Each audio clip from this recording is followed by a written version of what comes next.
전 재산 120억 원을 요양보호사 박정희에게 증여한다. 이한철 변호사님의 목소리가 장례식장에 울려 퍼지던 그 순간을 저는 평생 잊지 못할 겁니다. 그날은 11월 중순 차가운 바람이 부는 월요일이었습니다. 어머니의 영정 앞에 무릎을 꿇고 앉아 있던 저는 손등으로 계속 흘러내리는 눈물을 닦아내고 있었습니다. 하얀 국화꽃 향기가 코끝을 스치고 낮게 울려 퍼지는 독경소리 사이로 저는 어머니의 마지막 숨소리를 떠올렸습니다. 지혜야, 미안하고 고마워. 어머니의 마지막 말씀이었습니다. 저는 그 손을 꼭 잡고 울면서 말했었죠. 엄마, 뭐가 미안해요. 제가 더 잘해드릴걸. 하지만 어머니는 더 이상 대답하지 않으셨습니다. 그렇게 어머니는 저의 품에서 눈을 감으셨고 저는 한동안 어머니의 식어가는 손을 놓지 못했습니다. 정말이지 왜 이렇게 아픈지 모르겠습니다. 장례식장은 조문객들로 붐볐습니다. 어머니는 사업으로 성공하신 분이라 아는 사람이 많았으니까요. 하지만 정작 상주석에 앉아 있어야 할 큰오빠 민준 오빠와 둘째 민호 오빠는 내내 자리를 비웠습니다. 아, 예. 감사합니다. 네, 어머니가 편히 가셨습니다. 저만 혼자 조문객들께 인사를 하고 허리를 숙이고 또 숙였습니다. 허리가 끊어질 것 같았지만 그래도 어머니를 위해서는 이 정도는 해야 한다고 생각했습니다. 그런데 오빠들은 대체 어디에 있는 걸까요? 장례식장 구석진 흡연실에서 그들을 찾았을 때 저는 잠시 귀를 의심했습니다. 형, 유산이 얼마나 될 것 같아? 둘째 민호 오빠의 목소리였습니다. 최소 120억은 될 거야. 강남 빌딩 두 채의 주식까지 합치면. 큰오빠 민준 오빠가 담배 연기를 내뿜으며 대답했습니다. 그럼 우리 각자 40억씩? 당연하지. 나는 장남이니까 좀 더 받아야겠지만. 저는 문 앞에 서서 그들의 대화를 듣고 있었습니다. 손이 부들부들 떨렸습니다. 어머니가 돌아가신 지 아직 24시간도 안 됐는데 저들은 유산 이야기를 하고 있었습니다. 정말 이게 제 오빠들이 맞나요? 장례식 마지막 날 저녁, 장례식장 내 별도의 작은 방에서 유언장 공개가 있었습니다. 이한철 변호사님은 어머니의 오랜 지인이자 법률 대리인이셨습니다. 60대 중반의 단정한 인상에 어딘가 범접하기 어려운 카리스마가 느껴지는 분이었습니다. 고인의 유언에 따라 이 자리에서 유언장을 공개하겠습니다. 오빠들은 벌써부터 눈빛이 달라져 있었습니다. 특히 큰 오빠는 팔짱을 낀 채 턱을 치켜들고 있었고 둘째 오빠는 손가락으로 탁자를 두드리며 초조해하고 있었습니다. 둘째 올케 수진 씨는 아예 노골적으로 계산기를 두드리고 있었죠.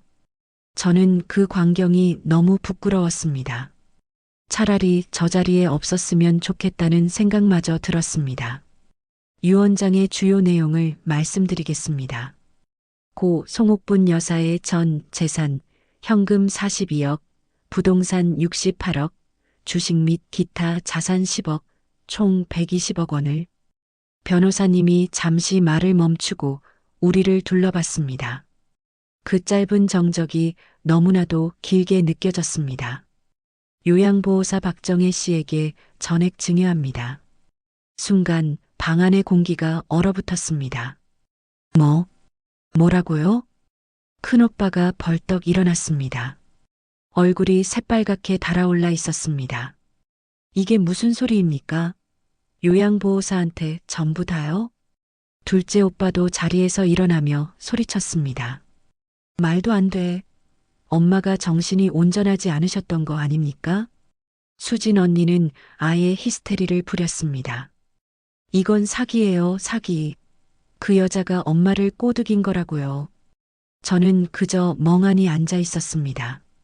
무슨 말을 해야 할지, 무슨 생각을 해야 할지 모르겠었습니다. 박정혜 씨라니. 어머니를 1년간 돌봐주신 그 요양보호사분을 말하는 건가요?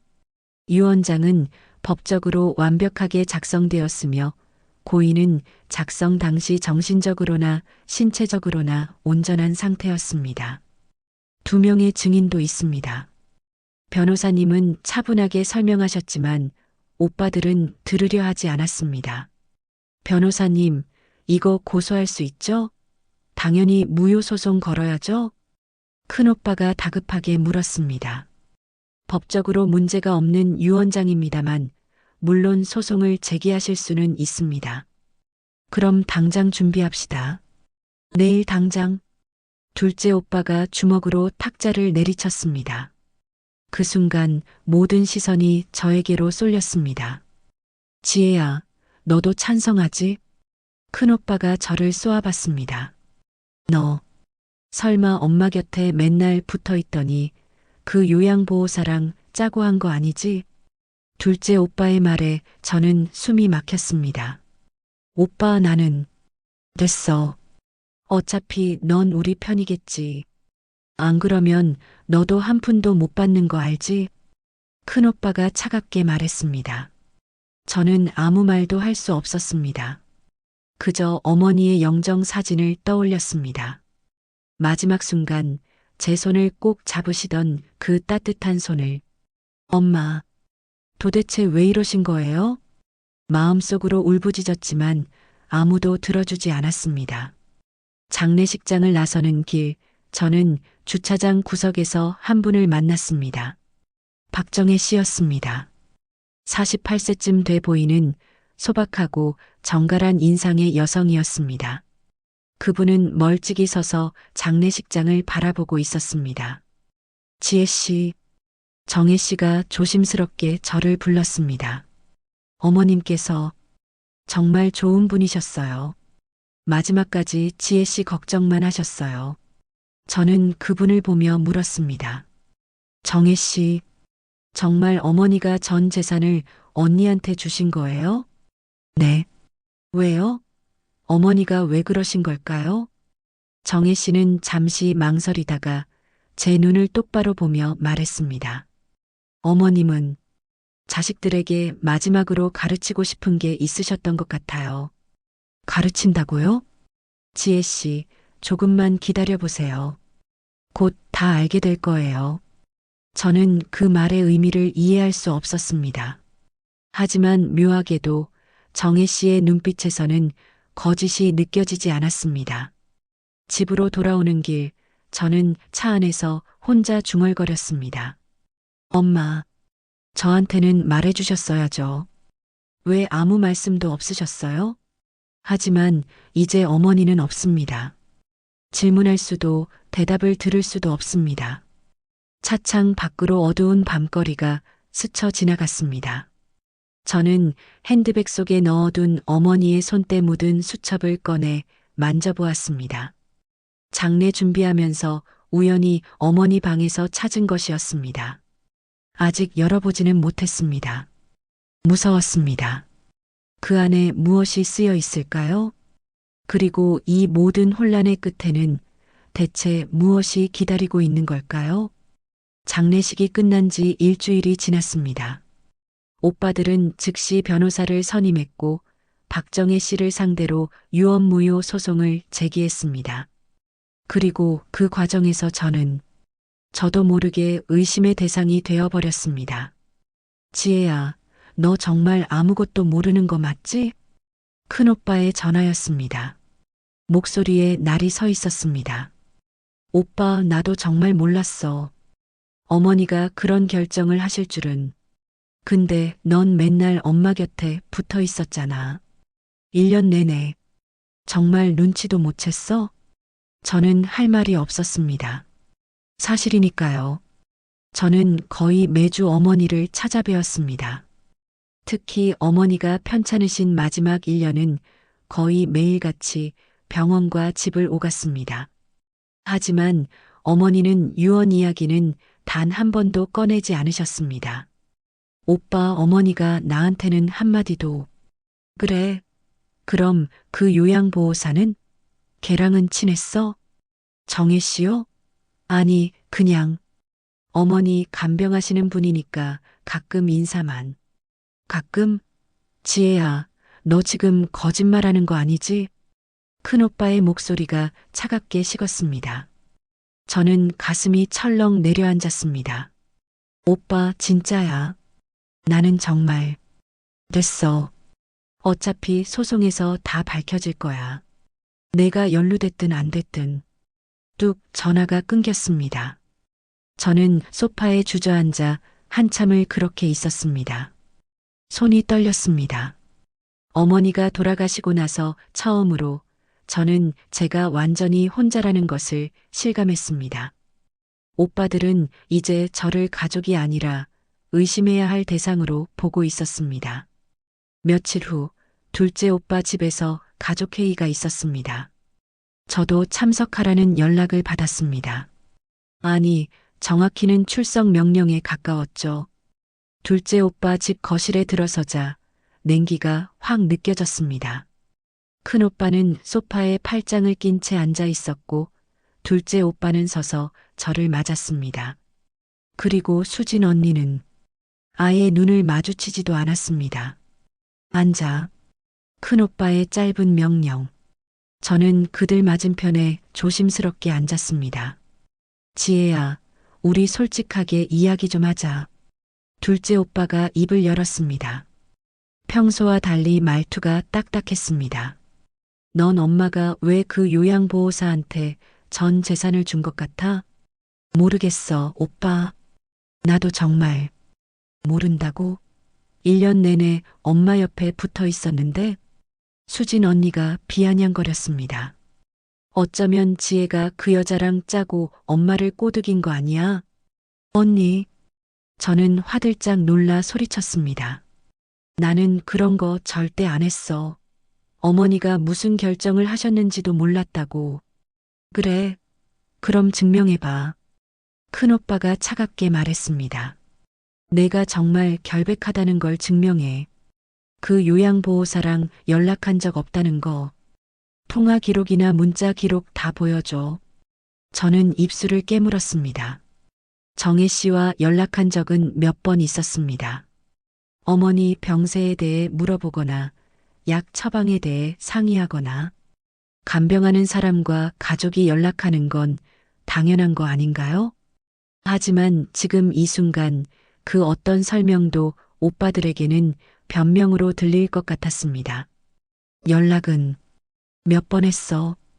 근데 그건 어머니 간병 때문에. 봐. 역시 그랬잖아. 수진 언니가 소리쳤습니다. 지혜 너 처음부터 그 여자랑 짜고 계획한 거지? 아니라니까. 어머니 약 때문에, 식사 때문에 물어본 거라고. 제 목소리가 떨렸습니다. 억울함과 분노가 동시에 치밀어 올랐습니다. 지혜야.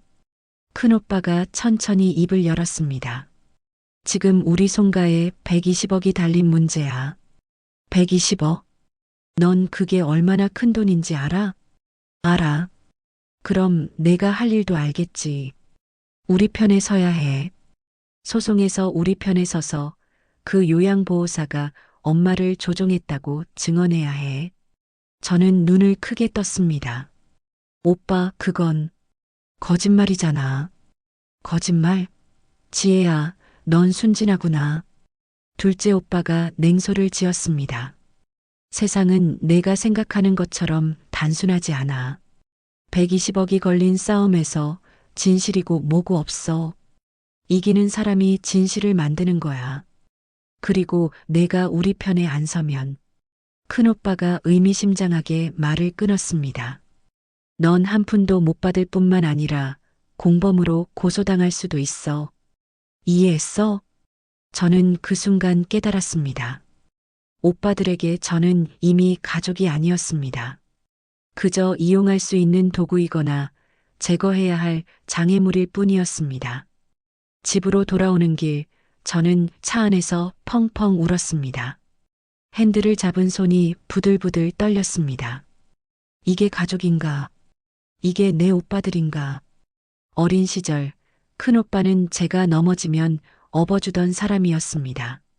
둘째 오빠는 제가 학교에서 괴롭힘 당할 때 달려와 주던 사람이었습니다. 그런 오빠들이 지금은 돈 때문에 저를 의심하고 협박하고 있었습니다. 집에 도착해서 어머니의 영정 사진 앞에 앉았습니다. 어머니는 사진 속에서 은은하게 미소 짓고 계셨습니다. 엄마, 왜 이러신 거예요? 왜 우리 가족을 이렇게 만드신 거예요? 하지만 대답은 없었습니다. 어머니는 이미 이 세상 사람이 아니니까요. 저는 핸드백에서 어머니의 수첩을 꺼냈습니다. 검은색 가죽 표지에 손때가 잔뜩 묻은 오래된 수첩. 장례식장에서 어머니 유품 정리할 때 우연히 발견한 것이었습니다. 이제 열어봐야 할 것 같았습니다. 어머니가 남기신 마지막 흔적. 그 안에 혹시 답이 있을까요? 손을 떨며 첫 장을 넘겼습니다. 그리고 저는 숨이 멎는 것을 느꼈습니다. 그날 밤 저는 잠을 이룰 수 없었습니다. 수첩에 적힌 내용이 머릿속을 맴돌았습니다. 어머니가 30년 동안 기록하신 것들. 그것을 보고 나니 모든 것이 달라 보이기 시작했습니다. 그리고 저는 결심했습니다. 오빠들의 편에 설 수는 없다고. 설령 제가 한 푼도 못 받는다 해도 어머니의 진짜 마음을 지켜야 한다고. 창밖으로 차가운 겨울 바람이 불어왔습니다. 저는 어머니의 수첩을 가슴에 꼭 안았습니다. 엄마, 제가 알아낼게요. 어머니의 진짜 마음을. 그것이 제가 어머니께 드릴 수 있는 마지막 효도일 것 같았습니다. 다음 날 아침 저는 어머니의 수첩을 식탁 위에 펼쳐놓고 한참을 바라보았습니다. 커피 잔을 든 손이 떨렸습니다. 어젯밤 첫 장만 보고 더는 볼 수가 없었습니다. 너무 무서웠습니다. 그 안에 무엇이 적혀 있을지. 하지만 이제는 알아야 했습니다. 저는 깊게 숨을 들이쉬고 다시 수첩을 펼쳤습니다. 1995년 3월 12일 마이너스 민준이 방문 오후 3시 도착, 4시 30분 출발, 1시간 30분 체류. 엄마, 사업 자금 3천만 원만 빌려주세요. 꼭 갚을게요. 3천만 원 송금함. 언제 갚을지는 말이 없었다. 민준이는 차 한 잔 마시지 않고 돌아갔다. 1995년 7월 8일 마이너스 민호 방문 오후 2시 도착, 3시 출발, 1시간 체류. 엄마, 형만 도와주시면 안 되죠? 저도 사업 시작하려고요. 2천만 원 송금함. 민호도 차를 거절하고 갔다. 1995년 12월 24일 마이너스 크리스마스 이브 아무도 오지 않았다. 지혜만 저녁에 와서 케이크를 사왔다. 엄마, 외롭지 않으세요? 지혜가 물었다. 괜찮다고 했다. 하지만 거짓말이었다. 저는 수첩을 읽어내려가며 눈물을 흘렸습니다. 페이지마다 어머니의 외로움이, 서러움이, 그리고 말 못할 상처가 빼곡히 적혀 있었습니다. 1998년 5월 5일 마이너스 어린이날 민준이 전화. 엄마, 애들 학원비가 부족해서요. 500만 원 송금함. 손주들 얼굴은 1년째 못 봤다. 2001년 9월 30일 마이너스 민호 방문 오후 5시 도착, 5시 40분 출발, 40분 체류. 엄마, 주식 투자에 실패했어요. 1억만 더 주시면. 1억 송금함. 민호는 다음에 꼭 갚을게요라고 했다. 아직도 안 갚았다. 아마 평생 안 갚을 것이다. 2005년 2월 14일 마이너스 큰 며느리 민준 아내 전화. 어머님, 애들 해외 연수 보내고 싶은데 돈이 좀. 3천만 원 송금함. 고맙다는 인사는 없었다. 당연한 거라고 생각하는 것 같다. 2010년 10월 10일 마이너스 나의 생일 아무도 기억하지 못했다. 전화 한 통도 없었다. 밤 10시에 지혜가 황급히 달려왔다. 엄마, 죄송해요. 오늘이 생일인 줄 깜빡했어요. 지혜는 편의점에서 산 케이크를 들고 왔다. 촛불을 켜고 생일 축하 노래를 불러줬다. 그날 밤 혼자 한참을 울었다. 저는 수첩을 무릎 위에 내려놓고 얼굴을 감쌌습니다. 어머니가 이렇게 외로우셨다니, 이렇게 서러우셨다니. 30년 동안 어머니는 단 한 번도 자식들에게 섭섭하다는 말씀을 하지 않으셨습니다. 항상 괜찮다, 신경 쓰지 말라고만 하셨습니다. 하지만 이 수첩에는 어머니의 진짜 마음이 담겨 있었습니다. 2015년 1월 1일 마이너스 설날 민준이네 가족 방문. 오후 1시 도착, 3시 출발. 이 시간 체류. 떡국 먹고 세배하고 세배돈 받고 바로 떠났다. 손주들은 계속 스마트폰만 들여다봤다. 할머니, 우리 스키장 가야 해요. 민호네 가족도 비슷했다. 오후 2시 도착, 4시 출발. 수진 며느리는 내내 짜증스러운 표정이었다. 어머님 명절이라고 꼭 집에 와야 하나요? 여행 가고 싶은데. 지혜는 아침 일찍부터 와서 음식 준비를 도와줬다. 밤늦게까지 설거지하고 정리하고. 엄마 힘드셨죠? 다음부터는 제가 다 준비할게요. 고맙지만 지혜 때문에 마음이 더 아프다. 이 아이는 왜 자기 인생을 안 살고 늙은 엄마 걱정만 하는 걸까? 2018년 3월 마이너스 병원 진단 심장이 안 좋다고 한다. 의사 선생님이 보호자랑 같이 오시라고 했다. 민준이한테 전화했다. 엄마 바쁜데요. 다음에 갈게요. 민호한테 전화했다. 형한테 부탁하세요. 지혜한테 전화했다. 30분 만에 달려왔다. 엄마, 왜 진작 말 안 하셨어요? 지혜 손을 꼭 잡았다.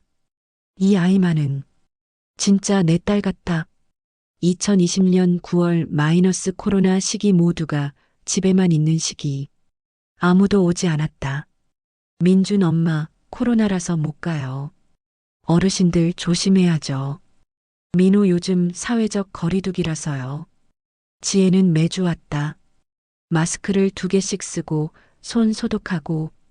엄마 혼자 계시면 안 되잖아요. 나는 지혜가 감염될까봐 오지 말라고 했는데. 이 아이는 말을 듣지 않았다. 수첩의 마지막 페이지에 다다랐습니다. 거기에는 최근 1년간의 기록이 있었습니다. 2024년 1월 마이너스 정혜 씨 등장. 오늘부터 요양보호사 정혜 씨가 오신다. 한철 변호사님이 소개해 주신 분이다. 옥분 씨, 이분 믿으셔도 됩니다. 정혜 씨는 다르다. 진심으로 나를 대하는 것 같다. 오랜만에 누군가 내 이야기를 들어주는 기분이다. 2024년 3월 15일 정혜 씨와 긴 이야기를 나눴다. 내 자식들 이야기를 했다. 정혜 씨가 울었다. 어머님, 많이 외로우셨겠어요. 30년 만에 처음으로 누군가 내 마음을 알아줬다. 2024년 6월 1일 한철 변호사님과 정혜 씨에게 내 계획을 말했다. 정혜 씨는 거절했다. 어머님, 저는 그럴 수 없어요. 하지만 내가 부탁했다. 제발 마지막 부탁이에요. 자식들에게 마지막으로 가르쳐 주고 싶어요.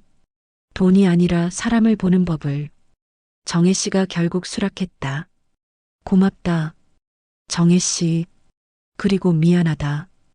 2024년 9월 20일 마이너스 지혜 방문. 엄마 얼굴이 안 좋으신데 괜찮으세요? 지혜가 걱정스러운 눈으로 나를 봤다. 이 아이에게는 미안한 마음뿐이다.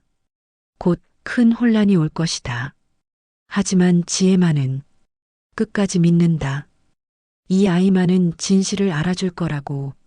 지혜야, 엄마가 왜 이러는지 이해해줘. 내 오빠들이 사람을 돈으로만 보지 않게 만들고 싶었어. 그리고 너만은 행복했으면 좋겠어. 2024년 10월 30일 마이너스 마지막 기록. 지혜가 매일 온다. 내 손을 꼭 잡아준다. 아들들은 한 달째 안 왔다. 전화하면 바쁘다고만 한다. 정혜 씨 방문 기록 매일 아침 9시부터 저녁 6시까지 진심으로 나를 돌봐준다. 이 사람은 내가 가져보지 못한 딸 같다. 지혜야, 정혜 씨한테 미안해하지 마. 이건 모두 엄마의 계획이야. 너만은 알아줄 거라고 믿어. 사랑한다, 내 딸. 수첩을 덮었을 때 저는 온몸이 떨리고 있었습니다. 눈물이 멈추지 않았습니다. 엄마, 어머니는 30년 동안 이 모든 것을 기록하셨습니다. 오빠들이 돈만 받고 가던 날들, 명절에만 잠깐 들렀다 가던 날들, 어머니의 생일을 잊어버린 날들, 그리고 저만 매주 찾아갔던 날들. 어머니는 외롭고 서러웠지만 아무에게도 말씀하지 않으셨습니다. 그저 이 수첩에 빼곡히 적으셨을 뿐입니다. 그리고 마지막 1년 박정혜 씨와의 만남, 어머니의 계획. 이제 알 것 같았습니다. 어머니가 왜 그런 유언을 남기셨는지. 저는 수첩을 가슴에 꼭 안았습니다. 엄마, 제가 지켜드릴게요. 어머니의 진짜 마음을. 오빠들이 뭐라고 하든 세상이 뭐라고 하든 저는 이제 확신했습니다. 어머니의 선택은 틀리지 않았다고. 그리고 저는 오빠들의 편에 서지 않을 것이라고. 그날 오후 큰오빠에게서 다시 전화가 왔습니다. 지혜야, 생각해봤어? 소송에서 우리 편에 설 거지? 저는 잠시 침묵했습니다. 그리고 조용하지만 단호하게 말했습니다. 오빠, 미안하지만 난 오빠들 편에 설 수 없어. 뭐? 어머니의 결정을 존중할 거야. 지혜야, 너 지금 정신이 있는 거야? 큰오빠의 목소리가 높아졌습니다. 내가 그러면 넌 한 푼도 못 받는다고. 그것뿐만 아니라. 괜찮아, 오빠. 저는 어머니의 수첩을 쓰다듬으며 말했습니다. 나는 이미 충분히 받았어. 어머니의 사랑을. 미쳤구나. 너 진짜 미쳤어. 큰오빠가 전화를 끊었습니다. 저는 핸드폰을 내려놓고 창밖을 바라봤습니다. 차가운 겨울비가 내리고 있었습니다. 이제 저는 완전히 혼자가 되었습니다. 오빠들도 가족도 없는. 하지만 이상하게 후회되지 않았습니다. 오히려 마음이 편안했습니다. 어머니의 마음을 지키기로 한 것. 그것이 제가 할 수 있는 마지막 효도였으니까요. 오빠들과의 전화 통화 이후 일주일이 지났습니다. 그 일주일 동안 저는 오빠들에게서 단 한 통의 연락도 받지 못했습니다. 아니, 정확히는 가족단체 채팅방에서 제가 강제 퇴장당했습니다. 30년 넘게 유지되던 송신의 가족방에서 송지혜님이 나가셨습니다라는 메시지. 그게 제가 받은 마지막 통보였습니다. 저는 이상하게도 슬프지 않았습니다. 오히려 마음이 가벼웠습니다. 이제는 더 이상 눈치 볼 필요도 비위 맞출 필요도 없으니까요. 하지만 한 가지는 확실히 해야 했습니다. 박정혜 씨를 만나는 것. 정혜 씨가 사는 곳은 서울 변두리의 조용한 주택가였습니다. 2층짜리 낡은 빌라. 생각보다 검소한 곳이었습니다. 120억을 받게 될 사람의 집치고는요. 초인종을 누르자 잠시 후 정혜 씨가 문을 열었습니다. 그분은 놀란 표정으로 저를 보았습니다. 지혜 씨. 안녕하세요, 정혜 씨. 갑자기 찾아와서 죄송해요. 아니에요, 어서 들어오세요. 좁은 거실이었습니다. 낡은 소파와 작은 식탁, 벽에 걸린 십자가, 그리고 어머니의 사진이 작은 액자에 담겨 벽에 걸려 있었습니다. 저는 그 사진을 보고 눈물이 났습니다. 어머니 사진을. 네. 어머님이 정말 좋으셨거든요. 매일 이렇게 봬요. 정혜 씨가 차를 내왔습니다. 따뜻한 유자차였습니다. 정혜 씨, 저 물어볼 게 있어요. 네, 말씀하세요. 저는 핸드백에서 어머니의 수첩을 꺼냈습니다. 이거 어머니가 남기신 수첩이에요. 30년간의 기록이 담겨 있어요. 정혜 씨의 눈이 흔들렸습니다. 그 수첩을 찾으셨군요. 정혜 씨도 알고 계셨죠? 어머니가 얼마나 외로우셨는지, 오빠들이 얼마나 무관심했는지. 정혜 씨는 천천히 고개를 끄덕였습니다. 그리고 조심스럽게 입을 열었습니다. 지혜 씨, 어머님은 정말 좋은 분이셨어요. 제가 1년간 모셨지만 단 한 번도 자식들에 대해 나쁘게 말씀하신 적이 없으세요. 네. 하지만 저는 알았어요. 어머님이 얼마나 아파하셨는지. 명절이 되면 며칠 전부터 음식 준비하시면서도 정작 자식들은 몇 시간만 있다가 가잖아요. 정혜 씨의 목소리가 떨렸습니다. 어머님은 그럴 때마다 괜찮아, 바쁘니까라고 하셨어요. 하지만 자식들이 돌아간 후에는 혼자 방에 앉아서 한참을 울고 계셨어요. 저는 손으로 입을 막았습니다. 제가 몰랐어요. 아니에요, 지혜 씨. 지혜 씨는 달랐어요. 정혜 씨가 제 손을 잡았습니다. 어머님은 지혜 씨 이야기할 때만 환하게 웃으셨어요. 내 딸은 달라. 진짜 내 마음을 아는 아이야라고 하시면서요. 눈물이 주르륵 흘러내렸습니다. 정혜 씨, 그런데 왜 어머니는 그런 유언을 남기신 거예요? 정혜 씨한테 전 재산을 다 주신다고. 정혜 씨는 잠시 망설이다가 깊은 한숨을 쉬었습니다. 지혜 씨, 사실을 말씀드릴게요. 네. 저는 처음부터 어머님의 계획에 협조한 사람이에요. 저는 눈을 크게 떴습니다. 계획이요? 정혜 씨가 천천히 이야기를 시작했습니다. 저는 원래 사회복지사였어요. 10년간 노인복지관에서 일했죠. 그곳에서 이한철 변호사님을 알게 됐어요. 이한철 변호사님을? 네. 변호사님이 복지관에서 무료 법률 상담을 해주셨거든요. 그때 친해졌죠. 정혜 씨가 차를 한 모금 마셨습니다. 작년 초 변호사님이 저를 찾아오셨어요. 그리고 부탁을 하셨죠. 오랜 친구 한 분을 돌봐줄 수 있겠냐고. 어머니를요. 네. 처음에는 그냥 일반적인 요양보호 일이라고 생각했어요. 하지만 어머님을 만나보니 달랐어요. 정혜 씨의 눈에 눈물이 맺혔습니다. 어머님은 자식들에게 실망하셨지만 그래도 포기하지 않으셨어요. 마지막으로 한 번만이라도 가르쳐주고 싶다고 하셨죠. 가르친다고요? 네. 사람을 돈으로 보지 말고 진심으로 보라고. 겉모습이 아니라 진짜 마음을 보라고. 저는 숨이 멎는 것 같았습니다. 그래서 정혜 씨한테 전 재산을 증여한다는 유언을 남기신 거예요? 네. 어머님은 말씀하셨어요. 자식들이 돈만 보고 살았으니 돈을 빼앗으면 비로소 사람을 볼 거야라고.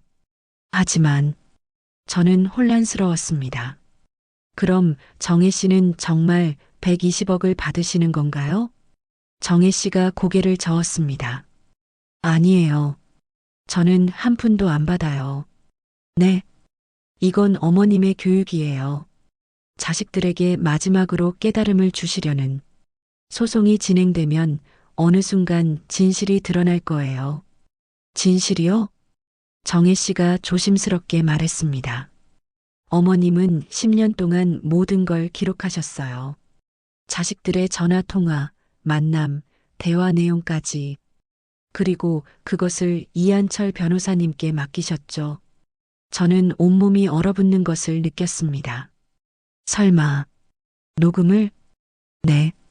법적으로 문제없는 방식으로요. 그리고 그 기록들이 법정에서 공개될 거예요. 오빠들이 그동안 어머니한테 한 말들이다. 정혜 씨가 슬픈 눈으로 고개를 끄덕였습니다. 어머님은 자식들이 부끄러워할 거라고 하셨어요. 그리고 그 부끄러움을 통해 변하기를 바라셨죠. 저는 소파에 주저앉았습니다. 머리가 복잡했습니다. 어머니는 마지막 순간까지 오빠들을 가르치려 하셨던 겁니다. 돈이 아니라 사람을 보라고, 진심이 무엇인지 깨닫게 하려고. 하지만 정혜 씨, 그럼 정혜 씨는 왜 이 일을 받아들이신 거예요? 한 푼도 안 받으면서 오히려 사기꾼 취급까지 받으시는데. 정혜 씨가 쓸쓸하게 미소 지었습니다. 저도 어머님 같은 분을 알거든요. 네. 제 어머니도 자식들한테 그렇게 당했어요. 평생 헌신했지만 자식들은 돈만 받고 갔죠. 어머니가 돌아가실 때 아무도 옆에 없었어요. 정혜 씨의 목소리가 떨렸습니다. 그래서 제가 이 일을 받아들인 거예요. 옥분 어머님만큼은 마지막을 후회 없이 보내시게 해드리고 싶었어요. 저는 정혜 씨를 꼭 껴안았습니다. 고마워요, 정혜 씨. 정말 고마워요. 우리는 한참을 그렇게 울었습니다. 그날 저녁 정혜 씨는 어머니가 생전에 즐겨 드시던 음식을 함께 만들어 주었습니다. 어머니가 좋아하시던 북어국과 깍두기. 어머님은 이 북어국을 정말 좋아하셨어요. 매일 아침 이걸 끓여드렸죠. 정혜 씨가 끓여주신 거예요? 네. 어머님이 레시피를 알려주셨어요. 내 시어머니가 해주시던 맛이라고 하시면서요. 저는 국을 한술 떠먹었습니다. 왠지 모르게 눈물이 났습니다. 어머니의 맛이었습니다. 정혜 씨, 이제 어떻게 해야 할까요? 지혜 씨는 그냥 진실을 지켜주세요. 어머님의 마음을. 오빠들이 저를 미워할 텐데. 그래도 괜찮아요. 진실은 언젠가 드러나니까요. 정혜 씨가 제 손을 잡았습니다. 그리고 지혜 씨, 어머님이 마지막으로 하신 말씀 아세요? 뭐라고 하셨어요? 지혜만은 행복했으면 좋겠다.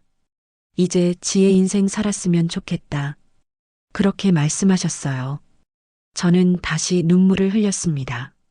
엄마, 지혜 씨, 이번 일이 다 끝나면 지혜 씨는 지혜 씨 인생을 사세요. 어머님이 바라신 거예요. 저는 고개를 끄덕였습니다. 집으로 돌아와서 저는 어머니의 영정사진 앞에 섰습니다. 엄마, 제가 끝까지 지켜드릴게요. 엄마의 마지막 가르침을. 어머니는 사진 속에서 따뜻하게 미소 짓고 계셨습니다. 이제 곧 법정이 열릴 것입니다. 그리고 그곳에서 모든 진실이 드러날 것입니다. 저는 두렵지만 동시에 확신했습니다. 어머니의 선택은 옳았다고.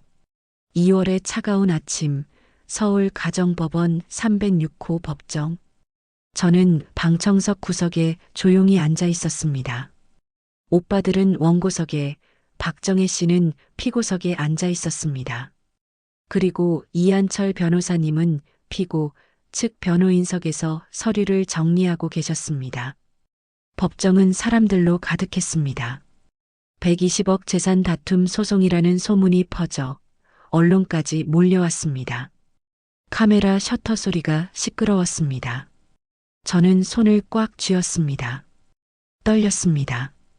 이제 곧 모든 진실이 드러날 것입니다. 지금부터 유언무효 확인 소송 첫 번째 변론을 시작하겠습니다. 판사님의 낮고 엄숙한 목소리가 법정에 울렸습니다. 오빠들의 변호사가 먼저 입을 열었습니다. 40대 중반으로 보이는 비싼 정장을 입은 남자였습니다. 재판장님, 이 사건은 명백한 유언 강요 및 사기 사건입니다. 변호사가 박정혜 씨를 가리켰습니다. 피고 박정혜는 요양보호사라는 직업을 악용하여 고령의 망인을 정신적으로 조종했습니다. 망인은 당시 78세의 고령으로 판단력이 흐려진 상태였습니다. 이에 있습니다. 이한철 변호사님이 벌떡 일어났습니다. 망인 송옥분 여사는 유언 작성 당시 정신적, 신체적으로 완전히 온전한 상태였습니다. 의사소견서와 정신감정 결과가 이를 증명합니다. 하지만 재판장님, 원고 측 변호사가 목소리를 높였습니다. 망인의 세 자녀는 평생 효도를 다했습니다.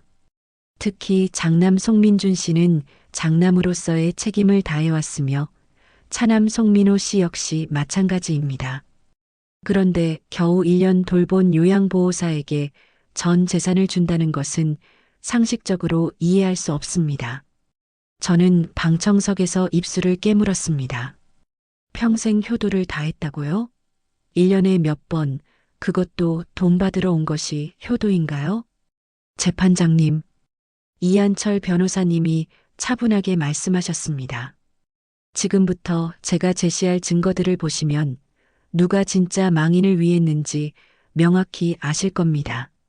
변호사님이 서류 가방에서 USB 하나를 꺼냈습니다.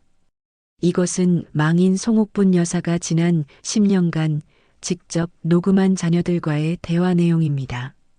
순간 법정이 술렁였습니다. 큰오빠와 둘째 오빠의 얼굴이 창백해졌습니다. 재판장님, 이것은 불법 녹음입니다. 원고 측 변호사가 소리쳤습니다. 불법이 아닙니다. 이한철 변호사님이 단호하게 말씀하셨습니다. 망인은 자신의 집에서 자신의 자녀들과의 대화를 녹음했습니다. 이는 법적으로 완벽하게 합법입니다. 판사님이 고개를 끄덕였습니다. 증거로 제출하십시오. 법정에서 청취하겠습니다. 스피커에서 어머니의 목소리가 흘러나왔습니다. 2018년 5월. 민준아, 요즘 사업은 어떠니? 엄마, 그게 요즘 경기가 안 좋아서요. 힘들구나. 엄마가 도와줄까? 아, 그럼 좋죠. 5천만 원만 빌려주시면. 알았다. 계좌로 보내줄게. 감사합니다, 엄마. 그럼 저 바빠서 먼저 갈게요. 벌써? 차라도 마시고. 아니, 괜찮아요. 약속 있어서. 차 한 잔도 안 마시고 가는구나. 법정은 정적에 휩싸였습니다. 저는 눈물을 참았습니다. 2019년 2월 설날. 민호야, 오늘 떡국 맛있지? 네, 잘 먹었어요, 엄마. 여보, 우리 언제 가요? 스키장 예약 시간이. 조금만 있다 가자. 세배돈 받고. 뭐라고 했니? 아, 아무것도 아니에요, 엄마. 엄마, 우리 먼저 갈게요. 약속이 있어서. 벌써? 좀 더 있다 가지. 어머님, 설날인데 다들 바쁘잖아요. 2020년 11월. 민호야, 엄마 생일 챙겨야 하나? 형은 작년에 챙겼잖아. 올해는 내가 할게. 그래. 그럼 난 안 가도 되겠네. 근데 형, 엄마 요즘 건강 안 좋다던데? 어차피 오래 못 사실 것 같은데. 유산 문제 생각해 봤어? 당연히 우리 반반이지. 지혜는 딸이니까 좀 덜 주고. 그래, 나도 그렇게 생각해. 법정은 충격에 휩싸였습니다. 방청객들이 웅성거렸습니다. 기자들이 미친 듯이 메모했습니다. 저는 오빠들을 봤습니다.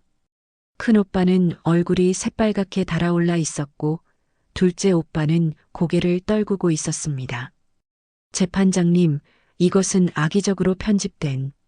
원고 측 변호사가 항변하려 했지만 이한철 변호사님이 끊었습니다. 편집되지 않은 원본 파일도 있습니다. 총 537개의 녹음 파일이 있으며 모두 제출할 준비가 되어 있습니다. 판사님이 망치를 두드렸습니다. 다음 증거를 제시하십시오. 이한철 변호사님이 두 번째 서류를 꺼냈습니다. 이것은 망인이 지난 30년간 자녀들에게 송금한 금액 내역입니다. 스크린에 표가 떴습니다. 송민준 장남 총 28억 원, 사업 자금 15억, 손주 교육비 8억, 기타 5억, 송민호 차남 총 22억 원, 사업 자금 12억, 대출 상환 7억, 기타 3억, 송지의 막내 총 3천만 원, 대학 등록금 일부, 생활비 일부. 저는 그 숫자를 보고 숨이 막혔습니다. 오빠들은 30년간 50억이 넘는 돈을 받았습니다. 그리고 저는 겨우 3천만 원. 재판장님, 이한철 변호사님이 차분하게 말씀하셨습니다. 원고들은 평생 효도했다고 주장합니다. 하지만 실제로는 30년간 50억 원이 넘는 돈을 받았고 정작 망인이 아프실 때는 단 한 번도 간병하지 않았습니다. 변호사님이 또 다른 서류를 제시했습니다. 이것은 망인이 작성한 방문 기록입니다. 30년간의 자녀 방문 횟수와 시간입니다. 송민준 연평균 4.2회 방문, 평균 체류 시간 1시간 30분. 송민호 연평균 3.8회 방문, 평균 체류 시간 1시간 10분. 송지혜 연평균 48회 방문, 평균 체류 시간 4시간 이상. 방청석에서 탄식 소리가 들렸습니다. 반면 피고 박정혜 씨는 지난 1년간 거의 매일 망인을 돌봤습니다. 하루 평균 9시간 이상을요. 이한철 변호사님이 박정혜 씨를 바라봤습니다. 그리고 재판장님, 여기 가장 중요한 증거가 있습니다. 변호사님이 마지막 서류를 꺼냈습니다. 피고 박정혜 씨는 사실 망인의 요청으로 의도적으로 요양보호사로 들어간 사람입니다. 무슨 소리입니까? 원고 측 변호사가 소리쳤습니다. 박정혜 씨는 원래 사회복지사 출신입니다. 10년간 노인복지관에서 일했고 저와는 그곳에서 알게 된 사이입니다. 법정이 다시 술렁였습니다. 작년 초 망인 송옥분 여사가 저를 찾아오셨습니다. 그리고 부탁을 하셨죠. 신뢰할 수 있는 사람을 요양보호사로 보내달라고. 그리고 자신의 계획에 협조해달라고. 계획이라니 무슨 계획입니까? 큰오빠가 자리에서 벌떡 일어나 소리쳤습니다. 송민준 씨, 앉으십시오. 판사님이 망치를 두드렸습니다. 이한철 변호사님이 계속 말씀하셨습니다. 망인은 자녀들에게 마지막 교훈을 주고 싶어 하셨습니다. 돈이 아니라 사람을 보는 법을요. 그래서 이 모든 게 연극이었다는 말입니까? 원고 측 변호사가 물었습니다. 연극이 아닙니다. 교육입니다. 이한철 변호사님의 목소리가 단호했습니다. 망인은 자녀들이 평생 돈만 보고 살았다는 것을 알고 계셨습니다. 그래서 마지막으로 돈을 빼앗으면 비로소 사람을 볼 거라고 생각하셨습니다. 저는 방청석에서 눈물을 흘렸습니다.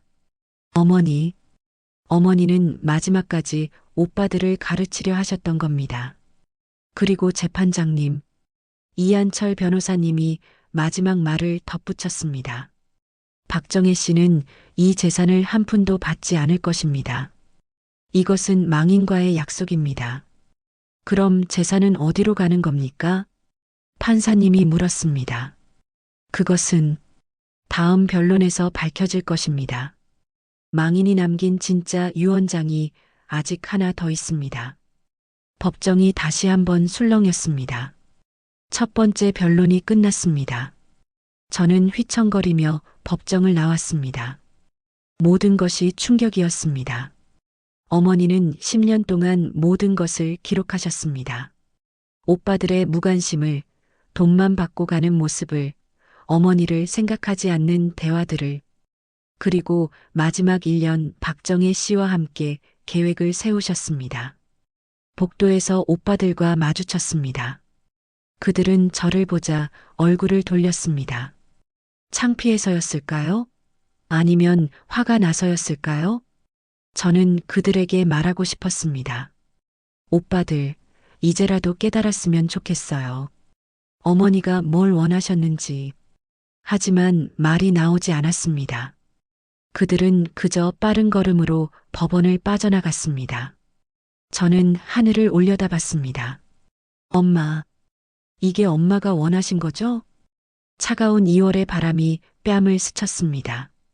첫 번째 변론 후 일주일이 지났습니다. 그 일주일은 제 인생에서 가장 끔찍한 시간이었습니다. 언론이 이 사건을 대서특필했습니다. 120억 상속 전쟁, 불효 자식들의 민낯, 10년간 녹음한 어머니의 복수, 돈만 받고 간 아들들. 막내딸만 달랐다. 제 사진도 신문에 실렸습니다. 유일하게 효도한 막내딸 송지혜 씨라는 캡션과 함께.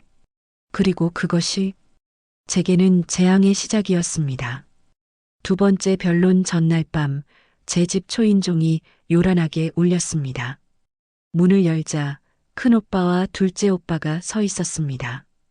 그리고 둘째 올케 수진 언니까지. 오빠들, 무슨 일이세요? 들어가자. 큰오빠가 저를 밀치듯 집 안으로 들어왔습니다. 술 냄새가 났습니다. 오빠, 술 드셨어요? 닥쳐. 큰오빠가 소리쳤습니다.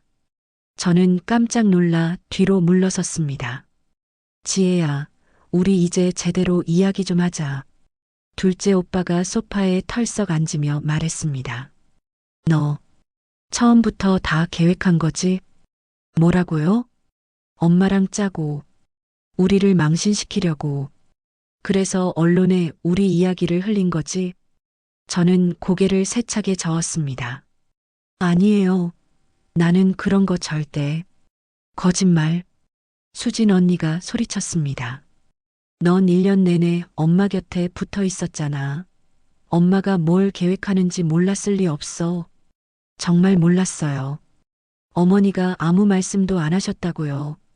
그럼 그 요양보호사는? 너 걔랑 친했잖아. 큰오빠가 다가왔습니다. 제 어깨를 거칠게 잡았습니다. 지혜야, 솔직히 말해. 너도 재산 노린 거지? 우리를 밀어내고 혼자 다 먹으려고? 오빠. 저는 눈물을 흘리며 소리쳤습니다. 나는 그런 적 없어. 나는 그냥 엄마가 외로워 보여서. 둘째 오빠가 비웃었습니다. 지혜야, 세상이 그렇게 단순한 줄 알아? 넌 일부러 우리가 안 갈 때 가서 엄마 마음을 돌린 거야. 아니라니까. 제 목소리가 떨렸습니다. 오빠들이 안 갔잖아요. 엄마가 아프실 때도, 생일 때도, 명절 때도. 뭐? 큰오빠의 얼굴이 불그락푸르락 했습니다. 지금 우리가 불효자라는 거야? 나는 그런 말 안 했어요. 2년이. 큰오빠가 손을 들었습니다. 저는 눈을 감았습니다. 하지만 다행히 둘째 오빠가 큰오빠를 말렸습니다. 형, 진정해. 때리면 우리만 손해야. 큰오빠가 거칠게 손을 뿌리쳤습니다. 지혜, 잘 들어. 둘째 오빠가 차갑게 말했습니다. 내일 법정에 가면 넌 우리 편에 서야 해. 뭐라고요? 내가 증언해. 엄마가 정신이 온전하지 않으셨다고. 그리고 그 요양보호사가 엄마를 조종했다고. 하지만 그건 거짓말이에요. 거짓말이든 뭐든 상관없어. 수진 언니가 소리쳤습니다. 우리 지금 50억 날아갈 위기야. 50억? 내가 증언 안 하면 우리 다 망해. 언니 하지만은 무슨. 넌 가족이잖아. 가족이면 가족 편을 들어야지. 저는 눈물을 흘리며 고개를 저었습니다. 나는 거짓말 못해요. 어머니가 온전하셨어요. 정혜 씨도 나쁜 사람 아니에요. 인연이 진짜. 큰오빠가 탁자를 주먹으로 내리쳤습니다. 좋아. 그럼 우리도 각오하고 나가는 수밖에. 무슨 말이에요? 큰오빠가 저를 똑바로 바라봤습니다. 그 눈빛은 제가 아는 오빠의 눈빛이 아니었습니다. 내일 법정에서 우리가 증언할 거야. 내가 엄마랑 그 요양보호사랑 짜고 우리를 밀어내려 했다고. 뭐? 저는 귀를 의심했습니다. 내가 어릴 때부터 엄마 재산을 노렸다고. 그래서 일부러 결혼도 안 하고 엄마 곁에 붙어 있었다고. 오빠가 지금 무슨 말을 하는 거예요? 눈물이 주르륵 흘러내렸습니다. 그건 너무해요. 너무한 건 너야. 둘째 오빠가 일어서며 말했습니다. 우리가 법정에서 망신당하는 동안 넌 효녀 행세하면서 언론에 나오더니 내가 먼저 배신한 거야. 나는 아무것도 안 했어요. 어머니가 하신 일이라고요. 어머니? 수진 언니가 비웃었습니다. 넌 지금도 모르는구나. 엄마가 누구 편인지. 엄마는 항상 너만 감쌌어. 우리는 뭐만 하면 혼내면서. 그건 언니가 잘못해서. 봐. 지금도 우리 탓이야. 셋은 더 이상 말하지 않고 집을 나갔습니다. 문이 쾅 닫히는 소리. 저는 그 자리에 주저앉아 한참을 울었습니다. 다음 날 아침 두 번째 변론이 열렸습니다. 저는 떨리는 손으로 법정에 들어섰습니다. 오빠들은 이미 자리에 앉아 있었습니다. 그들은 저를 보지도 않았습니다. 원고 측 증인 신청이 있다고 들었습니다. 판사님이 말씀하셨습니다. 네, 재판장님. 원고 측 변호사가 일어섰습니다. 저희는 망인의 막내딸 송지혜 씨를 증인으로 신청합니다. 순간 제 심장이 멎는 것 같았습니다. 송지혜 씨, 증인석으로 나오십시오. 저는 휘청거리며 증인석으로 걸어갔습니다. 다리에 힘이 없었습니다. 선서를 하고 앉았습니다. 송지혜 씨, 당신은 지난 1년간 어머니를 자주 찾아뵀습니까? 네. 얼마나 자주요? 거의 매주요. 그럼 당신은 어머니의 상태를 잘 알고 계셨겠네요? 네. 어머니가 요양보호사 박정혜 씨를 어떻게 대하시던가요? 저는 입술을 깨물었습니다. 좋게 대하셨어요. 정혜 씨를 신뢰하셨고, 신뢰요? 변호사가 끼어들었습니다. 혹시 너무 의존하시지는 않았습니까? 박정혜 씨 없이는 아무것도 못하실 정도로? 아니에요. 어머니는 송지혜 씨, 변호사가 저를 날카롭게 바라봤습니다. 당신은 어머니가 박정혜 씨에게 전 재산을 준다는 유언을 정말 몰랐습니까? 몰랐습니다. 하지만 당신은 1년 내내 어머니 곁에 있었습니다. 박정혜 씨와도 연락했고요. 그런데 전혀 눈치채지 못했다? 어머니가 말씀하지 않으셨어요. 아니면 변호사가 목소리를 높였습니다. 당신도 알고 있었던 거 아닙니까? 아니, 어쩌면 당신이 박정혜 씨와 함께 계획한 것 아닙니까? 그런 거 아니에요. 저는 울먹이며 소리쳤습니다. 재판장님, 원고 측은 지금 근거 없는 추측을 하고 있습니다. 이한철 변호사님이 항의하셨습니다. 근거가 있습니다. 원고 측 변호사가 서류를 제시했습니다. 이것은 송지혜 씨와 박정혜 씨의 통화 기록입니다. 1년간 총 237회 통화했습니다. 제 얼굴이 창백해졌습니다. 송지혜 씨, 어머니 간병 이야기만 하기에는 너무 많은 횟수 아닙니까? 그건 어머니 상태가 안 좋으셔서 아니면 당신들끼리 계획을 짜느라 그렇게 자주 통화한 건 아닙니까? 아니에요. 저는 눈물을 흘리며 부정했습니다. 나는 그런 적 없어요. 정말로. 재판장님, 원고 측 변호사가 마지막 한 방을 날렸습니다. 송지혜 씨는 49세의 미혼 여성으로 평생 변변한 직업도 없이 살아왔습니다. 당연히 경제적으로 어려웠을 것이고 어머니의 재산에 의존하며 살았을 것입니다. 그건 그래서 박정혜 씨와 짜고 형제들을 밀어내고 재산을 독차지하려 한 것 아닙니까? 아니라고요. 저는 증인석에서 울부짖었습니다. 나는 그냥 엄마가 외로워서, 엄마가 아파서 눈물이 멈추지 않았습니다. 저는 방청석의 오빠들을 봤습니다. 그들은 고개를 돌렸습니다. 저를 보지도 않았습니다. 그 순간 깨달았습니다. 이제 정말 끝이구나. 우리 가족은 정말 끝이구나. 증인 신문이 끝나고 저는 휘청거리며 법정을 나왔습니다. 복도에서 정혜 씨가 저를 안아주었습니다. 지혜 씨, 괜찮아요. 다 괜찮아질 거예요. 정혜 씨, 저는 저는 정혜 씨의 품에서 한참을 울었습니다. 세상이 무너지는 것 같았습니다. 제가 평생 가족이라고 믿었던 사람들이 저를 사기꾼으로 몰고 있었습니다. 지혜 씨, 힘내세요. 어머님이 지켜주실 거예요. 정혜 씨가 제 등을 쓰다듬어 주었습니다. 하지만 저는 확신할 수 없었습니다. 정말 이 끝에 구원이 있을까요? 그날 밤 저는 어머니의 영정 앞에 앉아 한참을 울었습니다. 엄마, 저 어떻게 해야 해요? 오빠들이 날 미워해요. 세상이 날 의심해요. 엄마가 계셨으면 좋겠어요.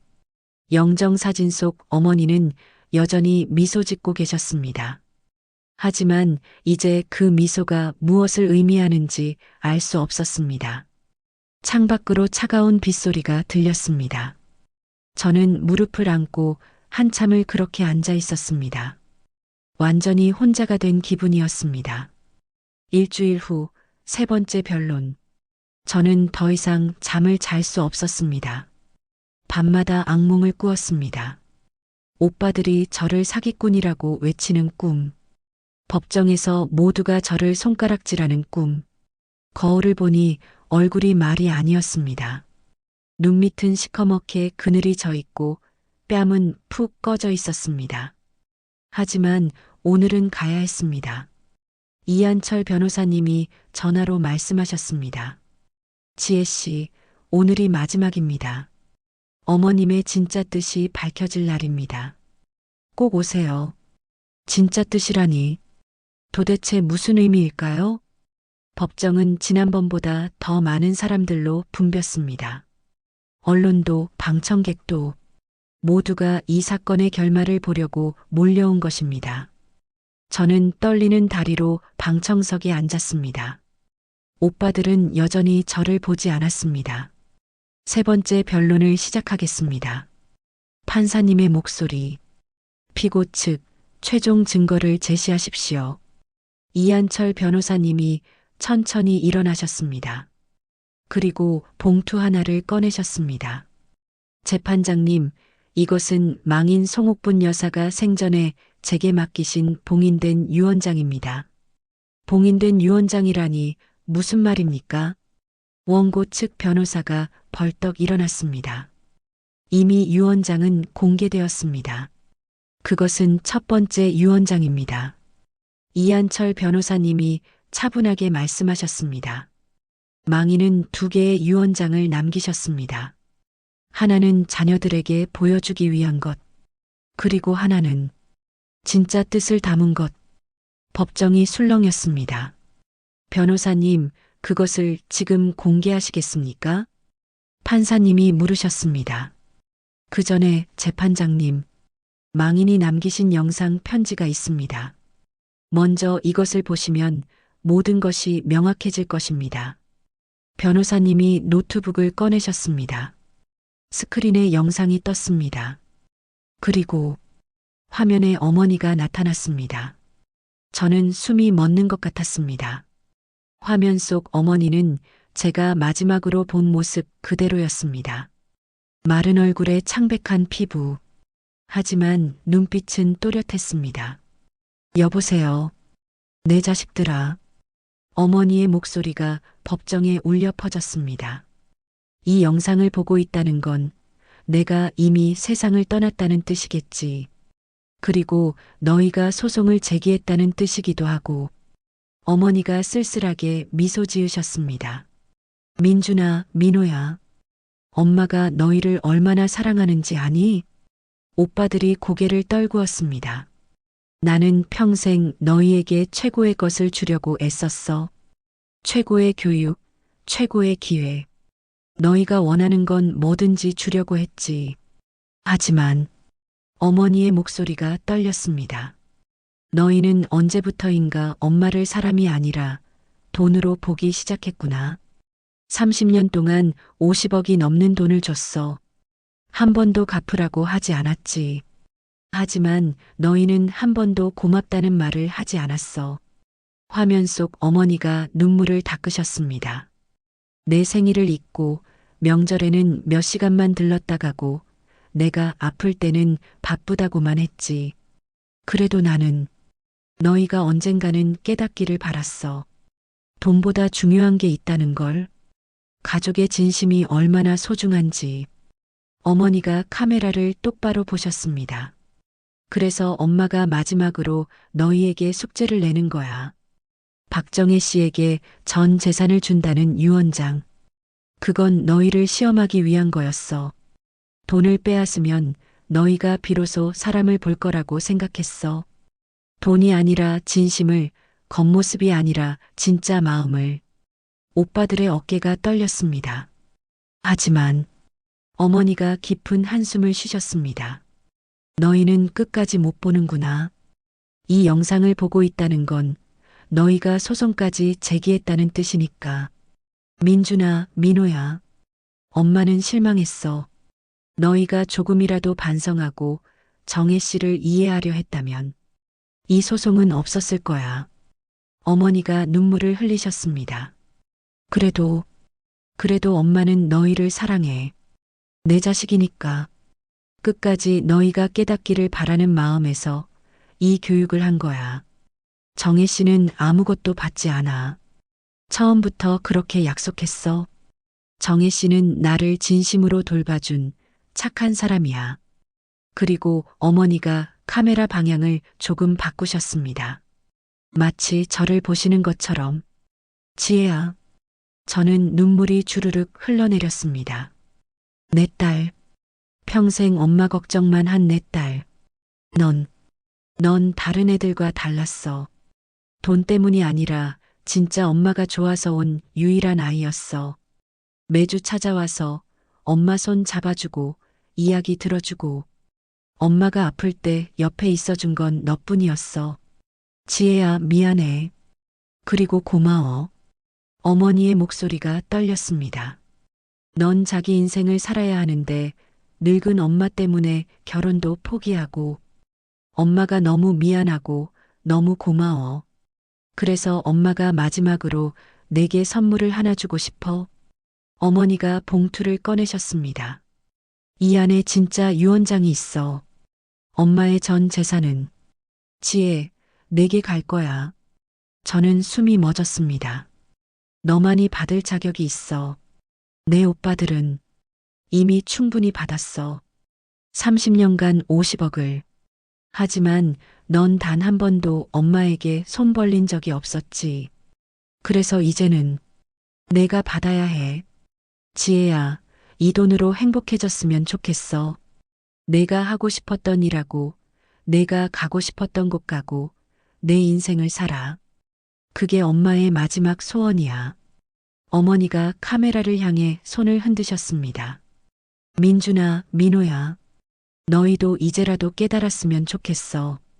돈보다 소중한 게 있다는 걸. 그리고 지혜를 미워하지 마. 이건 엄마가 결정한 거야. 지혜는 아무 잘못이 없어. 사랑한다, 내 자식들아. 비록 너희가 엄마를 이해하지 못해도 엄마는 끝까지 너희를 사랑해. 영상이 끝났습니다. 법정은 완전한 침묵에 휩싸였습니다. 저는 방청석에서 소리내어 울었습니다. 옆 사람들도 뒷사람들도 모두 눈물을 흘리고 있었습니다.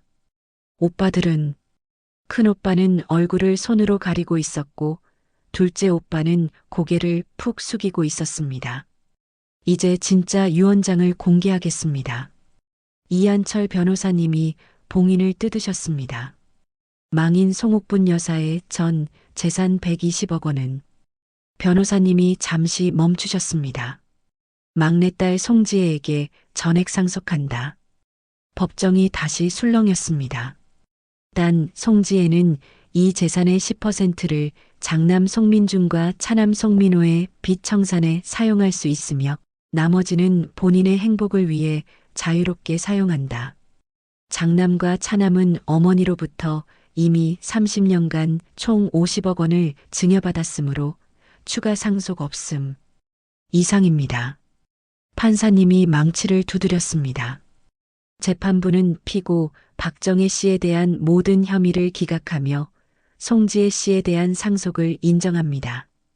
원고 측의 소송을 기각합니다. 망치가 마지막으로 내려쳤습니다.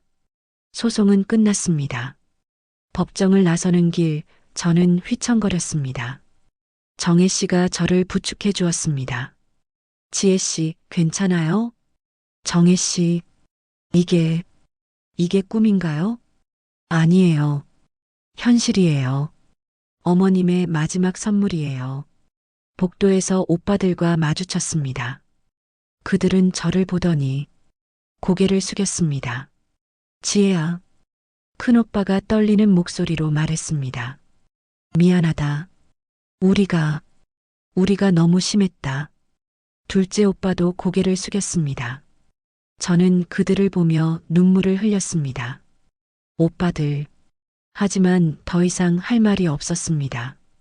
그들도 마찬가지였던 것 같습니다.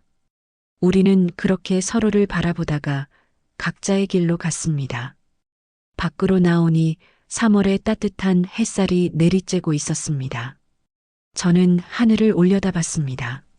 엄마, 고마워요. 그리고 미안해요. 어디선가 따뜻한 바람이 불어왔습니다. 마치 어머니가 제 뺨을 쓰다듬는 것 같았습니다. 정혜 씨가 제 어깨를 토닥였습니다. 지혜 씨, 이제 지혜 씨 인생을 사세요. 어머님이 원하신 거예요. 저는 고개를 끄덕였습니다. 네, 엄마. 이제 저도 제 인생을 살아볼게요. 어머니가 그렇게 바라셨으니까요. 소송이 끝나고 석 달이 지났습니다. 계절은 어느새 초여름으로 접어들고 있었습니다. 창밖으로 실록의 푸른빛이 눈부시게 빛나고 있었습니다. 저는 어머니의 옛집, 아니, 이제는 제 집이 된 이곳의 거실에 앉아 차를 마시고 있었습니다. 어머니가 좋아하시던 국화차였습니다.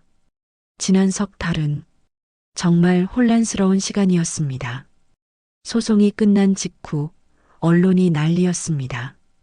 120억 상속, 막내딸 단독 상속, 불효 자식들, 결국 한 푼도 못 받아 할머니의 마지막 교훈, 효녀만 기억했다. 제 사진이 신문 일면에 실렸습니다. 저는 그 모든 것이 부담스러웠습니다. 재산을 받았지만 기쁘지 않았습니다. 아니, 기쁠 수가 없었습니다. 어머니가 돌아가셨는데, 가족이 흩어졌는데 어떻게 기쁠 수 있을까요? 첫 번째 달, 저는 변호사님과 함께 어머니의 유산을 정리했습니다. 120억이라는 돈, 제 평생 보지 못한, 상상도 못한 금액이었습니다. 지혜 씨, 이제 편하게 사실 수 있겠네요. 이한철 변호사님이 미소 지으며 말씀하셨습니다. 네. 하지만 제 대답은 힘이 없었습니다. 지혜 씨, 어머님은 지혜 씨가 행복했으면 하셨어요. 변호사님이 제 손을 잡아주셨습니다. 이 돈으로 지혜 씨가 하고 싶었던 일, 가고 싶었던 곳, 만나고 싶었던 사람들 다 하세요. 그게 어머님의 진짜 바람이에요. 저는 고개를 끄덕였습니다. 그리고 가장 먼저 한 일이 오빠들의 빚을 갚아주는 것이었습니다. 어머니의 유언대로 저는 재산의 10%인 12억으로 오빠들의 빚을 정리했습니다. 큰오빠는 사업 실패로 7억, 둘째 오빠는 대출과 투자 실패로 5억의 빚이 있었습니다. 저는 직접 찾아가지 않고 변호사님을 통해 처리했습니다. 며칠 후 큰오빠에게서 문자가 왔습니다. 지혜야, 고맙다. 그리고 정말 미안하다. 단 한 줄. 둘째 오빠에게서도 비슷한 문자가 왔습니다. 지혜야, 내가 너무 못됐다. 용서해줘. 미안해. 저는 그 문자를 보며 한참을 울었습니다. 이제야 미안하다고 하는구나. 하지만 이미 늦었습니다. 너무 많은 것이 부서졌습니다. 저는 답장을 하지 않았습니다. 할 수 있는 말이 없었으니까요. 두 번째 달, 저는 정혜 씨와 함께 어머니가 좋아하시던 곳들을 찾아다녔습니다. 어머니가 젊은 시절 자주 가셨다는 서울 근교의 작은 절. 어머니가 사업 초창기에 일하셨던 남대문 시장. 어머니가 아버지와 처음 만났다는 한강공원. 어머님은 이 한강공원을 정말 좋아하셨어요. 정혜 씨가 말했습니다. 마지막 날들 제가 여기 모시고 왔었거든요. 어머님이 그때 말씀하셨어요. 젊은 시절이 그립다고. 저는 한강을 바라보며 눈물을 흘렸습니다. 어머니, 얼마나 외로우셨을까요? 하지만 지혜 씨가 있어서 행복하셨을 거예요. 정혜 씨가 제 어깨를 토닥였습니다. 세 번째 달, 저는 작은 결심을 했습니다. 어머니의 이름으로 장학재단을 만들기로 한 것입니다. 송옥분 효행 장학재단. 어머니를 돌보는 가족들, 부모님을 간병하는 자녀들, 어르신을 모시는 며느리들을 지원하는 재단. 지혜 씨, 좋은 생각이에요. 정혜 씨가 환하게 웃었습니다. 어머님이 정말 좋아하실 거예요. 저는 재산의 30억을 재단에 출연했습니다. 어머니라면 그렇게 하셨을 것 같았으니까요. 그리고 오늘 어머니의 첫 기일입니다. 아침 일찍 어머니의 영정 앞에 차례상을 차렸습니다. 어머니가 좋아하시던 음식들로 북어국, 깍두기, 나물 반찬, 송편. 저 혼자 준비한 상이었습니다. 오빠들에게 연락하지 않았습니다. 아니, 할 수 없었습니다. 초인종이 울렸습니다. 문을 열자 정혜 씨가 서 있었습니다. 손에는 하얀 국화꽃 다발을. 지혜 씨, 혼자 계실까봐 왔어요. 정혜 씨, 저는 정혜 씨를 꼭 안았습니다. 함께 절을 올리고 차를 마시며 어머니 이야기를 나눴습니다. 어머님은 정말 강한 분이셨어요. 정혜 씨가 말했습니다.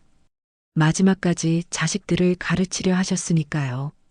평범한 사람은 못해요, 그런 거. 네. 하지만 가장 강했던 건 지혜 씨를 믿으신 거예요. 끝까지 지혜 씨만은 다르다고 믿으신 거. 저는 눈물을 닦았습니다. 저, 잘하고 있는 걸까요? 어머니가 원하신 대로? 그럼요. 지혜 씨는 충분히 잘하고 계세요. 오후가 되자 예상치 못한 방문객이 있었습니다. 둘째 오빠였습니다. 지혜야. 오빠는 문 앞에 서서 머뭇거렸습니다. 들어오세요, 오빠. 오빠는 조심스럽게 들어와서 어머니 영정 앞에 꿇어 앉았습니다. 그리고 한참을 그렇게 앉아 있었습니다. 아무 말도 없이. 저는 오빠에게 차를 내왔습니다. 고맙다. 오빠가 작은 목소리로 말했습니다. 지혜야, 나 정말 미안해. 오빠, 내가 빚까지 갚아줬잖아. 나는 너한테 정말 못되게 굴었는데. 오빠의 목소리가 떨렸습니다. 엄마 영상 보고 나서 매일 밤 잠을 못 잤어. 엄마가 얼마나 외로우셨을까, 얼마나 서러우셨을까.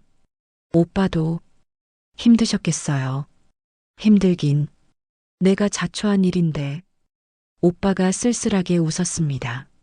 지혜야, 나 형이랑도 이야기했어. 우리가 정말 잘못했다고. 평생 엄마한테 받기만 하고 돈만 보고 살았다고. 네. 그래서 말인데. 오빠가 저를 보았습니다. 우리 다시 시작할 수 있을까? 가족으로? 저는 한참을 생각했습니다. 솔직히 말하면 모르겠습니다. 오빠들이 저에게 한 말들, 한 행동들. 그것을 그냥 잊을 수는 없습니다. 하지만 오빠, 저도 모르겠어요. 저는 솔직하게 말했습니다. 다시 예전처럼 돌아갈 수는 없을 것 같아요. 너무 많은 게 부서졌으니까. 그래. 하지만 저는 어머니의 영정을 보았습니다. 시간이 지나면 조금씩 나아질 수도 있겠죠. 어머니도 그걸 바라셨을 테니까. 오빠가 고개를 끄덕였습니다. 그래. 천천히 해보자. 오빠는 1시간쯤 있다가 돌아갔습니다. 예전처럼 몇 분 만에 가지 않았습니다. 어머니 영정 앞에서 한참을 앉아 있었고 저와 차를 마시며 이런저런 이야기를 나눴습니다. 작은 변화였지만 변화는 변화였습니다. 저녁이 되었습니다. 정혜 씨도 돌아가고 저는 혼자 어머니 영정 앞에 앉았습니다. 엄마, 저 어떻게 해야 할까요? 창밖으로 석양이 지고 있었습니다. 주황빛 노을이 방 안을 물들였습니다. 제사는 받았는데 마음은 복잡해요. 오빠들과의 관계는 아직도 어색하고 이 모든 게 낯설어요. 하지만 어머니는 대답하지 않으셨습니다. 저는 어머니의 수첩을 꺼냈습니다. 마지막 페이지를 펼쳤습니다.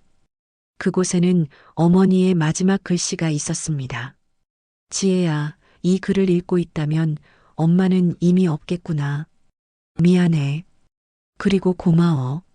내가 평생 엄마 걱정만 하며 산 거, 엄마는 다 알고 있었어. 결혼도 포기하고, 내 꿈도 포기하고, 그저 엄마 곁을 지켜준 거. 엄마는 내가 너무 대견하고, 너무 미안하고, 너무 고마웠어.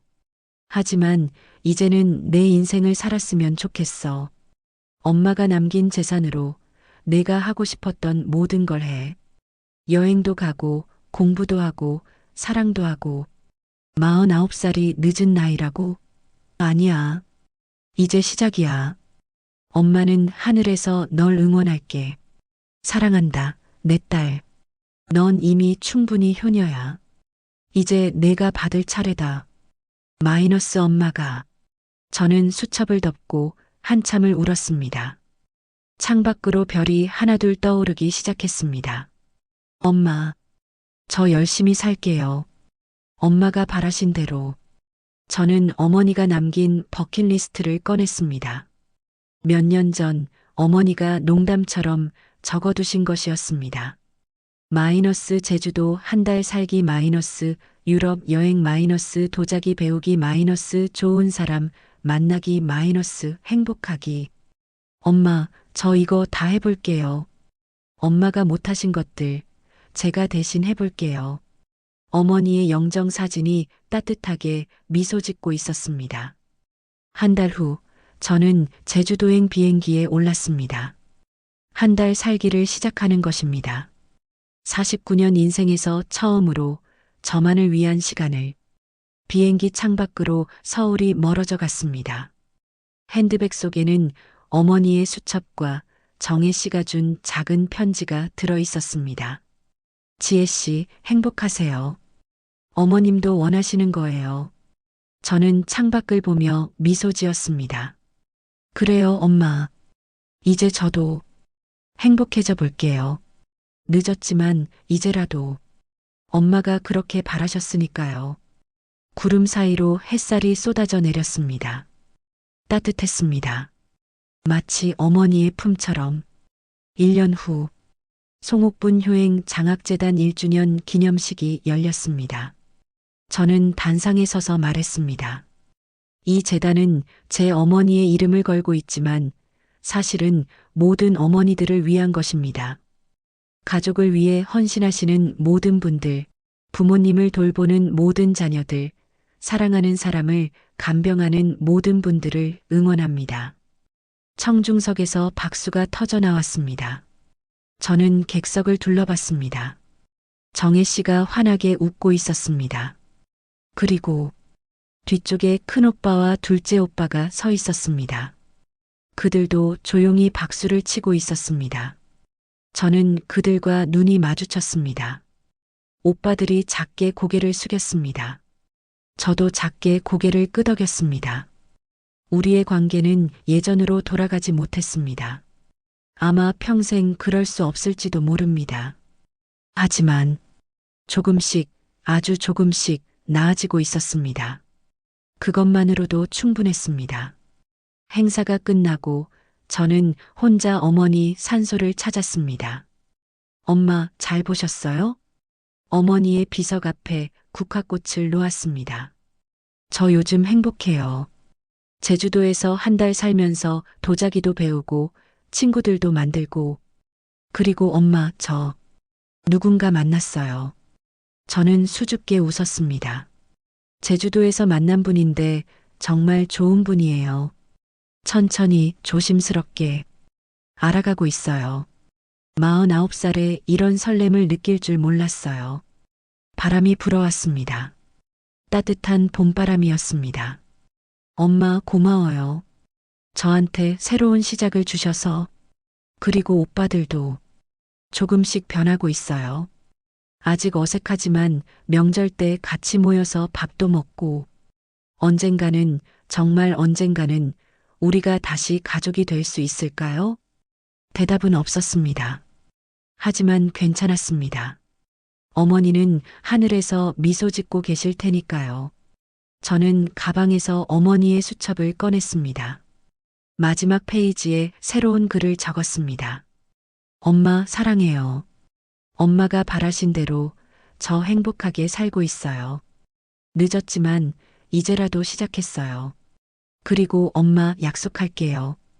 엄마가 보여주신 사랑을 저도 다른 사람들에게 나눠줄게요.